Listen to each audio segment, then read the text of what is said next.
السلام عليكم ورحمة الله وبركاته. الحمد لله نحمده ونصلي على رسوله الكريم.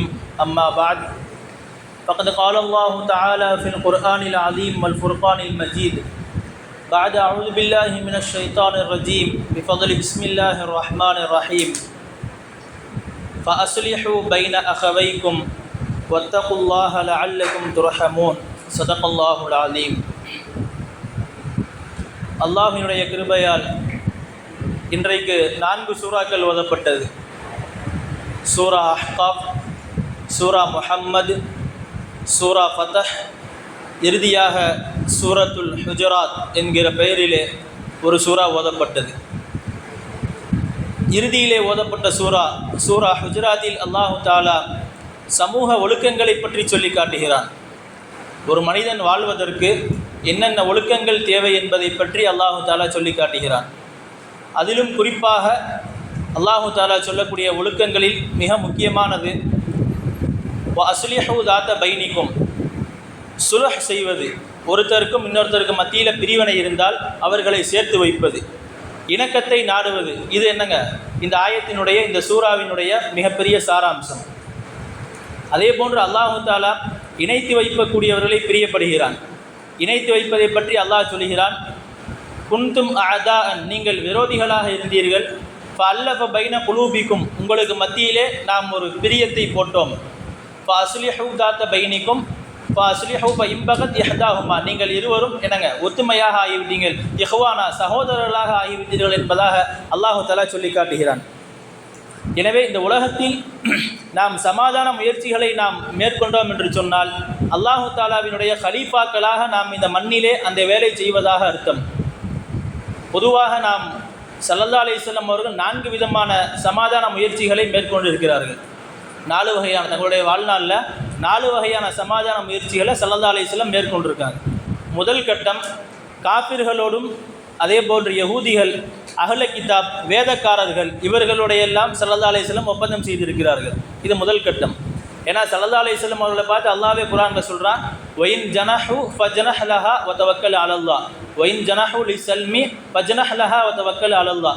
நபியே, உங்கள் பக்கம் அந்த காபிர்கள் இணக்கத்தை நாடி வருவார்களேயானால் ஃபஜனஹ் லஹா, நீங்களும் அவர்களிடத்திலே சமாதானமாக பேசுங்கள் என்பதாக அல்லாஹ் தான் நபியை பார்த்து குர்ஆனிலே சொல்றான்.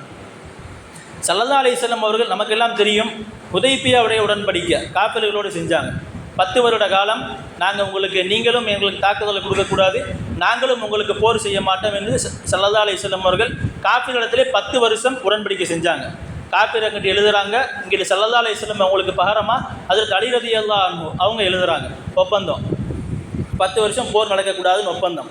இதில் என்ன தெரியுமா, அல்லாஹ் இதை எழுதினதுக்கப்புறம் அல்லாஹ் சொல்கிற வார்த்தை, இன்றைக்கி ஓதப்பட்ட வசனம், இன்னா ஃபதஹ்னா லக ஃபதஹம் முபீனா, நபியே நாம் உனக்கு மகத்தான வெற்றியை கொடுத்தோம் என்பதாக அல்லாஹ் தஆலா சொல்கிறான். என்ன விஷயம்? ஒரே ஒரு இணக்கம், ஒரு சுலுஹ, ஒரு ஒப்பந்தம் தான் செய்தார்கள். ஒரு இணக்கத்தை செய்வதற்கு அல்லாஹ் தஆலா கொடுத்த வெற்றி ஃபதஹ்னா லக ஃபதஹம் முபீனா, நீங்கள் மகத்தான வெற்றியை நாம் கொடுத்தோம் என்பதாக அல்லாஹ் தஆலா குர்ஆனில் சொல்கிறான். இது முதல் கட்டம். 2வது கட்டம் ஸல்லல்லாஹு அலைஹி வஸல்லம் அவர்கள் செய்த என்னங்க முக்கியத்துவத்தில் ரெண்டாவது கட்டம் என்னென்னா, அஸ்ஸுல்ஹு பைனல் முஃமினி, முஃமின்களுக்கு மத்தியில் ஒற்றுமையை ஏற்படுத்தி வச்சாங்க. முஸ்லீம்கள் 2 பாகங்களாக எங்கே பிரிஞ்சிருக்காங்களோ அதுக்கு மத்தியில் ஸல்லல்லாஹு அலைஹி வஸல்லம் ஒப்பந்தத்தை ஏற்படுத்தி அவங்களுக்கு மத்தியில் ஒரு இணக்கத்தை ஏற்படுத்தி வச்சாங்க.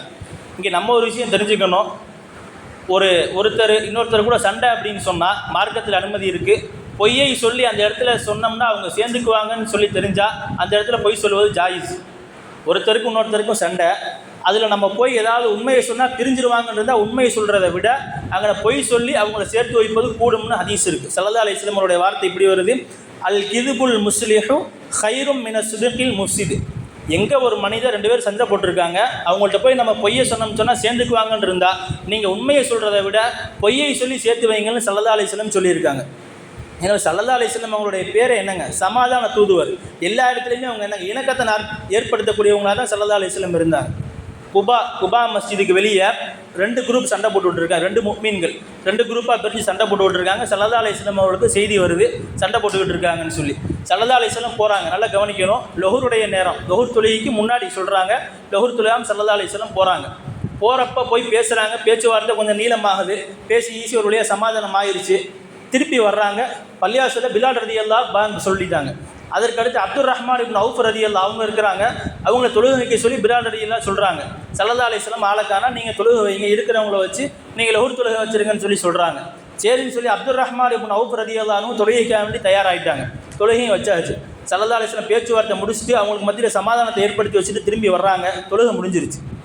ஹதீஸ்களில் வருது, ஸல்லல்லாஹு அலைஹி வஸல்லம் தங்களுடைய வாழ்நாள் முழுவதிலும் தொழுகையை விடலை, ஜமாத்தை விடுபட்டது 2 இடம் தான். ஒரு இடம் தங்களுடைய மரணத்தர தருவாயில் சக்ராத்துடைய நிலைமையில் அவங்களுக்கு என்னங்க நோய்வாய்ப்பட்டிருந்தாங்க, அந்த 1.5 நாள் ஜமாத்துக்கு வர முடியல.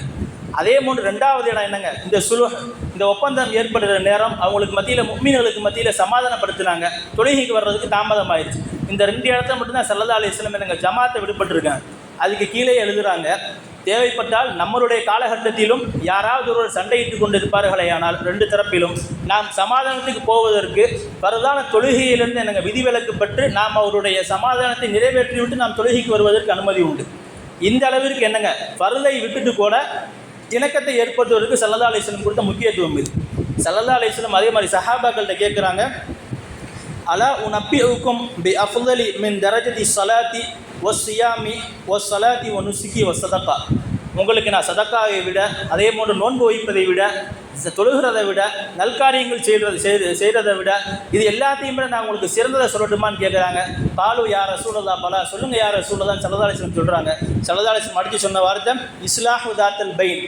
உங்கள் 2 பேர்த்துக்கு மத்தியில் யாராவது ஒருத்தர் சண்டையிட்டு கொண்டு இருந்தாங்கன்னு சொன்னால் உங்களுக்கு மத்தியில் நீங்கள் பார்த்தீங்கன்னு சொன்னால் அதை போய் நீங்கள் தீர்த்து வைக்கிறதா என்னங்க இது எல்லாத்தையும் விட சிறியதுன்னா பெரியதுன்னாங்க. எதை விடுங்க, தொழுகையை விட, ஜக்காத்தை விட, தான தர்மங்களை விட, எல்லாத்தையும் விட சிறந்தது என்னங்க, ஒரு மனிதர் 2 முஸ்லீம் சண்டை போடுறாங்கன்னு சொன்னால் அவங்களுக்கு மத்தியில் இணக்கத்தை, அவங்களுக்கு மத்தியில் ஒரு ஒப்பந்தத்தை, ஒரு இணக்கத்தை ஏற்படுத்தி வைக்கிறது, இது எல்லாத்தையும் விட சிறந்ததுன்னாங்க ஸல்லல்லாஹு அலைஹி வஸல்லம். இது 2வது கட்டம். 3வது கட்டம் ஸல்லல்லாஹு அலைஹி வஸல்லம் அவர்கள் செய்த சமாதான முயற்சிகளில் 3வது, கணவன் மனைவிக்கு உள்ள ஏதாவது பிரச்சனையில் ஸல்லல்லாஹு அலைஹி வஸல்லம் தீர்த்து வச்சுருக்காங்க. இன்றைய காலகட்டத்தில் அது ரொம்ப முக்கியம். சின்ன சின்ன விஷயத்துக்கு பூரா சண்டை வருது குடும்பத்தில். சாம்பார் பிரச்சனை, சட்னி பிரச்சனை, எதுக்கெல்லாம் இன்றைக்கி என்னங்க மனைவிமார்கள்ட்ட சின்ன சின்ன விஷயத்துக்கு ஒன்று அந்தம்மா கோச்சிட்டு உட்காந்துக்கும், இல்லைனா இவர் கோச்சிட்டு உட்காந்துக்குவார். சின்ன சின்ன விஷயத்துங்களுக்கு பூரா சண்டை. ஸல்லல்லாஹு அலைஹி வஸல்லம் அவங்கள்ட்ட எந்த பிரச்சனையாக இருந்தாலும் சரி 100க்கு 90% அவங்க என்னங்க அந்த பிரச்சனையை தீர்த்து வச்சுருவாங்க. 1-2 பிரச்சனை தான் பிரியும். இன்றைக்கி அப்படியே காலகட்டம் மாறி போச்சு. இன்றைக்கி நாம் யார்கிட்ட பஞ்சாயத்துக்காண்டி போகிறோமோ அவருங்களே என்னங்க ஒரு தத்துவத்தை போட்டு பிரித்து விட்டுறாரு. காலுக்கா ஒரு 5 நிமிஷம் தான் அவங்களுடைய செய்தியை கேட்பார். கணவன் தரப்பிலேருந்து ஒரு 5 நிமிஷம் கேட்பார், மனைவியுடைய தரப்பிலேருந்து ஒரு 5 நிமிஷம் கேட்பார். கேட்டுட்டு அவ்வளோதான், இந்த செருப்பு காலுக்காகாது, கழட்டி விடு அப்படின்னு பிரித்து விட்டுறது. காலுக்காகாதுன்னா அது ஏதாவது செருப்பு, புது செருப்பு அப்படித்தான் இருக்கும், கொஞ்சம் என்ன போட்டு போடணும். எல்லா செருப்பும் காலுக்காகாதுன்னு கழட்டி விட்டுக்கிட்டே இருந்தோம்னா எத்தனை பேர்த்தை கழட்டி விடுறது. இன்றைக்கி பல பஞ்சாயத்து கூடங்கள் அப்படி ஆயிடுச்சு. சின்ன பிரச்சனையாக தான் இருக்கும். இவர் சொல்கிற விதத்தை பார்த்து அவங்களுடையத்துக்குள்ளே ஒரு பெரிய பிரச்சனையாயிடும். சின்ன பிரச்சனை தான், அவர் கேட்குற விதம் அப்படி இருக்கும். என்னங்க நீங்கள் இவ்வளோ பெரிய தப்பை போய் செஞ்சுட்டு வந்திருக்கிய, இது எப்படிப்பா உனக்கு சாத்தியப்படும், அந்த அம்மா கூட இன்னும் கொஞ்சம் கோவம் வந்துடும். அடுத்து அந்த அம்மாவை பார்த்து கேட்குறது, நீ எல்லாம் எப்படிமா இந்த மனுஷன் இவ்வளோ பெரிய துரோகத்தை பண்ணியிருக்கிய, இது என்ன இப்படின்னு கேட்கும்போது அவருக்கு இன்னும் கொஞ்சம் பிடிக்கும். இவர் கூட வாழவே கூடாதுன்ற முடிவுக்கு அந்த அம்மா வந்துடும். பஞ்சாயத்து கூடங்கள் நாம் போகக்கூடிய இடங்கள் என்னங்க சரியான இடமா. ஸல்லல்லாஹு அலைஹி வஸல்லம் அவங்கள்ட்ட வந்த இடத்துல எல்லா பேரையும் முடிஞ்ச அளவுக்கு ஸல்லல்லாஹு அலைஹி வஸல்லம் சேர்த்து வைக்க தான் பார்ப்பாங்க. இணக்கத்தை ஏற்படுத்துவது தான் ஸல்லல்லாஹு அலைஹி வஸல்லம் நாடினாங்க. வேடிக்கையாக ஒரு விஷயம் சொல்லுவாங்க. அமஷ் ரஹ்மத்துல்லாஹி அலைஹி அன்றைய காலத்தில் நபிமொழி தொகுப்பாளர், அவர் மிகப்பெரிய அபாரமான மேதவங்க. அமஷ் ரலியல்லாஹு அவங்க என்ன செய்கிறாங்க, என்ன மேதையாக இருந்தாலும் குடும்பத்துக்குள்ள சண்டை வர்றது சகஜம் தானே. அவருக்கும் அவருடைய மனைவிக்கும் மத்தியில் பிரச்சனை. இப்போ என்ன செய்யறது, தீர்த்து வைக்கணும். அவருடைய நண்பரை கூப்பிட்றாரு. அவருடைய நண்பரை ஒருத்தர் சமாதானம் பண்ணுறதுக்காண்டி அவருடைய நண்பரை கூப்பிட்டு உட்கார வைக்கிறாரு. அவர் நண்பர் நான் மேலே சொன்னால அது முதல் டைப்பு போல தெரியுது. அவர் உட்காந்துக்கிட்டாரு. அங்கிட்ட அவங்க மனைவி நிற்கிறாங்க திரைக்கு பின்னாடி. இங்கிட்ட அமஷ் ரஹ்மத்துல்லாஹி நிற்கிறாங்க. நடுவில் அவர் உட்காந்துருக்காரு. உட்காந்துக்கிட்டு அவர் சொல்கிறது பூரா மைனஸாக சொல்கிறாரு. ஏம்மா உன்னுடைய கணவருக்கு என்னம்மா குறை, அவர் கொஞ்சம் குண்டா இருக்காரு, அதுக்காண்டி இல்லாமல் நீ அவரை வேணான்னு சொல்ல முடியும். அவர் கொஞ்சம் கருப்பாக தான் இருக்காரு, அதுக்காண்டி இல்லாமல் நீ அவரை வேணான்னு சொல்ல முடியும். சரி பார்க்குறது கைகாலெலாம் ஒரு மாதிரியா சுண்டி போய் ஒரு மாதிரியா இருக்காரு, இதுக்காண்டி இல்லாமல் வேணான்னு சொல்ல முடியும்னு சொல்லி பூரா மைனஸாக வருது. அவர் வந்துட்டார் நேராக வந்து பார்த்துட்டு, நீ சேர்த்து வைக்கிற மாதிரி தெரியல, நீ என் பொண்டாடி தெரியாத பூரா நீ பூரா சொல்லி விட்ருவ போல தெரியுது, பூரா 15 பூரா மைனஸாக வருது, நீ இடத்த காலி பண்ணுன்னு சொல்லி அனுப்பிச்சி விட்டார். இப்போ என்ன ஆகுதுன்னா, நம்ம போகக்கூடிய பஞ்சாயத்து கூடங்கள் நமக்கு உள்ளே இருக்க பிரச்சனையவே என்னங்க டபுள் ஆக்கி விட்ருது, பெரிய பிரச்சனை ஆக்கி விட்ருது. போகக்கூடிய இடத்த நம்ம தேர்ந்தெடுத்து பார்த்து போகணும். இது 3வது வகை. 4வது வகை ஸல்லல்லாஹு அலைஹி வஸல்லம் செய்த சுலோக செய்ததில் 4வது வகை, அதாவது தனிப்பட்ட நபர் 2 பேர். முதல் சொன்னது 2 குரூப்பாக இருந்தாங்க, அது குபா நடந்த விஷயம். 4வது விஷயம் வந்து தனிப்பட்ட 2 நபர்கள், ஒரு அண்ணன் தம்பியாக இருக்கலாம், அல்லது சகோதரர்களாக இருக்கலாம், சொந்தக்காரர்கள் யாராக வேணாமல் இருக்கலாம். ரெண்டு பேர் தனிப்பட்ட 2 நபர் சொத்து. அந்த காலத்தில் சொத்து சண்டை, இந்த காலத்துலையும் இருக்கத்தான் செய்யுது சொத்து சண்டை. அதே மாதிரி அந்த காலத்தில் இன்னொரு சண்டை இருந்துச்சு, ரத்த சண்டைன்னு சொல்லுவாங்க. மூதாதையர்கள் அவர் இவரை கொண்டிருப்பார், திருப்பி இவர் பழி வாங்குவார், இந்த மாதிரி சண்டை. இதையும் ஸல்லல்லாஹு அலைஹி வஸல்லம் என்னங்க பிரித்து விட்ருக்காங்க. இன்றைக்கி சண்டையிலே மோசமான சண்டை அண்ணன் தம்பி சண்டை. அல்லாஹ் பாதுகாக்கணும். பல வருடங்களாக பேசுகிறதில்ல, சொந்த கூட பிறந்த அண்ணன் தம்பி பேசுகிறதில்ல பல வருடங்களாக, அல்லது அண்ணன் தங்கை பேசுகிறதில்ல, அல்லது 2 சகோதரி, உடன் பிறந்த 2 சகோதரி பல வருடங்களாக பேசுகிறதில்ல.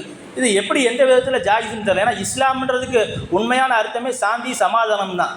அதில் நம்ம பேரை வச்சுக்கிட்டு நம்ம பேசாமல் இருந்தோம்னு சொன்னால் அது மார்க்கத்துக்கு நம்ம என்ன கொடுக்கக்கூடிய மரியாதைன்னு தெரியல. புகாரியில் ஒரு தலைப்பு வருது, புகாரி ஷரீஃபில் அந்நஹியு அனித் தஹாஜுரி ஃபௌக ஸலாஸதி ஐயாம் அப்படின்னு ஒரு தலைப்பு. 3 நாளைக்கு மேலே பேசாமல் இருக்காதீங்க, வெறுக்காதீங்கன்னு ஒரு தலைப்பு.